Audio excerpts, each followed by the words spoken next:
In this blog, I will give a quick overview of the development of solar energy technology. Note that this overview will be far from complete.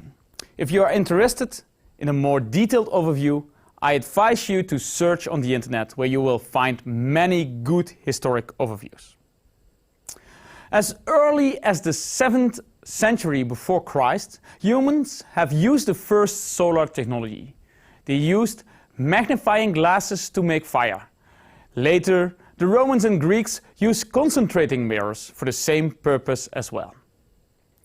In the 18th century, Horace de Saussure built heat traps, which are a kind of miniature greenhouses. He constructed hot boxes consisting of a glass box with another bigger glass box, up even to 5 boxes. When exposed to direct solar irradiation, the temperature in the inner bottom box rose up to 108 degrees Celsius, warm enough to boil water and cook food. These boxes can be considered as the world's first solar collectors. In 1839, the scientist Edmond Becquerel, at an age of 19 years, discovered the photovoltaic effect. The photovoltaic effect is the generation of voltage or current in a material when exposed to light. He observed this effect in an electrolytic cell. The cell was made out of 2 platinum electrodes placed in an electrolyte. An electrolyte is an electrically conducting solution, and in this case he used silver chloride placed in an acidic solution. By shining light on it, he observed that the current in the cell was enhanced. In the 60s and 70s of the 19th century, the French physicist Auguste Mouchet was developing solar-powered steam engines. He believed that the coal resources were limited. He developed the first parabolic trough solar collector. As coal became cheaper, the French government decided that solar energy was too expensive and stopped funding Mouchet's research. William Grills Adams and Richard Evans demonstrated in 1876 that a junction based on platinum and the semiconductor selenium shows the photovoltaic effect. However, the performance of the device was too poor. 7 years later, Charles Fritz managed to make a PV device based on a gold-selenium junction with a light-to-electricity conversion efficiency of 1%.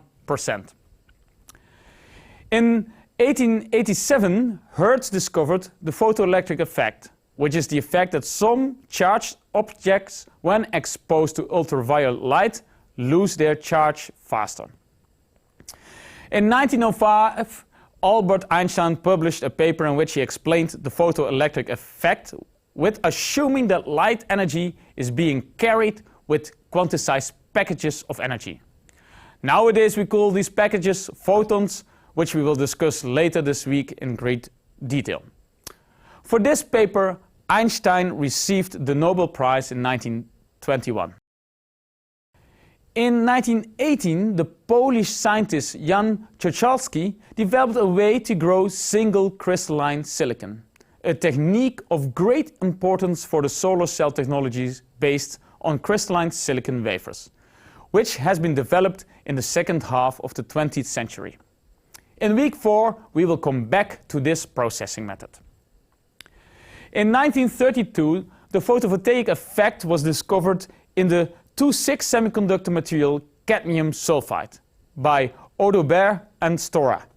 In week 5, we'll come back to solar cells based on 2,6 materials. It took up to 1953 for the potential performance of solar cells made of various materials with various band gaps to be estimated. Dr. Dan Trivich of the Wayne State University performed theoretical calculations in reference to the solar spectrum. In week 3 of this course, we will come back to such estimations. The real development of modern photovoltaic devices as we know them today started at Bell Labs.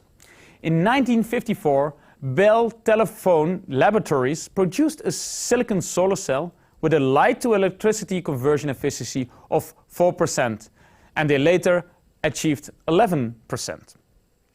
In the mid and late 50s, various companies and labs among US Signal Corps Laboratories, RCA Lab, Hoffman Electronics developed silicon-based solar cells to power orbiting Earth satellites.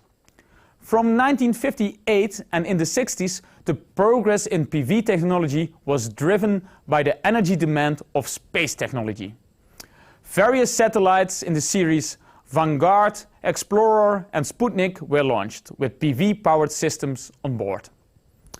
In 1962, Bell Telephone Laboratories launched the first solar-powered telecommunications satellite, whereas in 1966, NASA launched the first orbiting astronomical observatory powered by a 1 kilowatt photovoltaic solar array.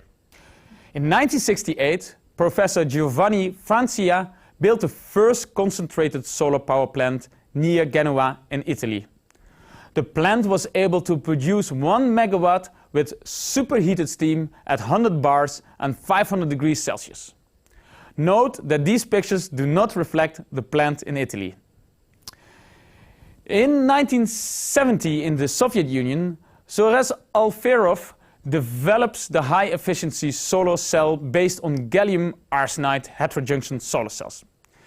This is the first demonstrator of a solar cell based on 3,5 semiconductor materials. We will discuss this technology in week 5. At RCA Laboratories, Dave Carlson and Chris Wronski developed in 1976 the first thin-film photovoltaic devices based on amorphous silicon.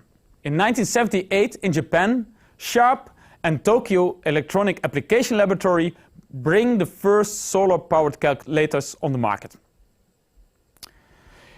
In the 70s, due to the oil crisis and the increasing oil prices, the public interest in photovoltaic technology for terrestrial applications is increasing. PV technology is not only a niche technology for space applications anymore. In the late 70s and 80s, many companies start to develop PV modules and systems for terrestrial applications. In 1980, the first thin-film solar cells based on copper sulfide or cadmium sulfide with conversion efficiencies above 10% were demonstrated at the University of Delaware. In 1985, at the University of New South Wales in Australia, crystalline silicon solar cells with efficiencies above 20% were demonstrated. In week 4, the background and current state of high-efficient crystalline silicon PV devices will be discussed.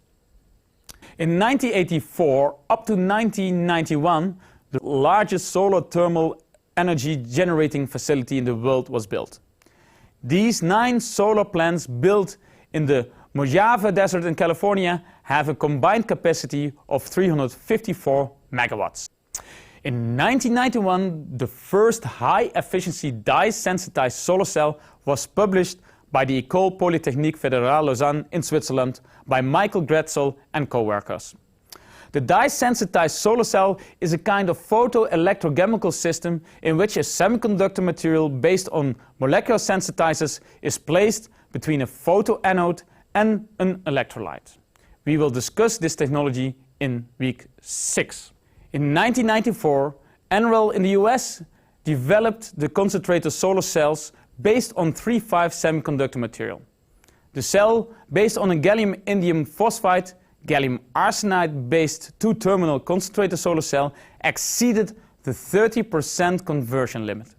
The concentrator PV technology will be discussed in weeks 5 and 6. And at the end of the 90s, the total worldwide installed photovoltaic power reached 1 gigawatts in 1999.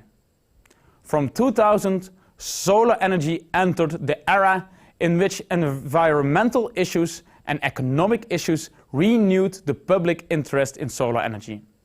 It is the era in which the solar market has transformed from a local market to a global market. In the new millennium, Germany took the lead with a progressive feed-in tariff policy, leading to a large national solar market and industry. In 2010, 43% of the worldwide installed PV systems were installed in Germany. From 2008, the Chinese government has heavily invested in the local solar industry and has become in a few years the dominant PV module manufacturer. In 2012, the worldwide solar energy capacity surpassed the magic barrier of 100 gigawatts installed power. This is 100 times more than the installed capacity 13 years earlier in 1999. This means the solar market has been annually growing with on average 40% for the last 13 years. Since 2008, installed PV power has shown an unprecedented growth and shows the potential of solar energy to soon become the largest energy source that is not based on fossil fuels. In the coming weeks, it will be my pleasure to introduce you to the energy technology of the future, solar energy. In this blog, I have given you a quick journey through the history of solar energy technology. In the next blog, we will look at its future.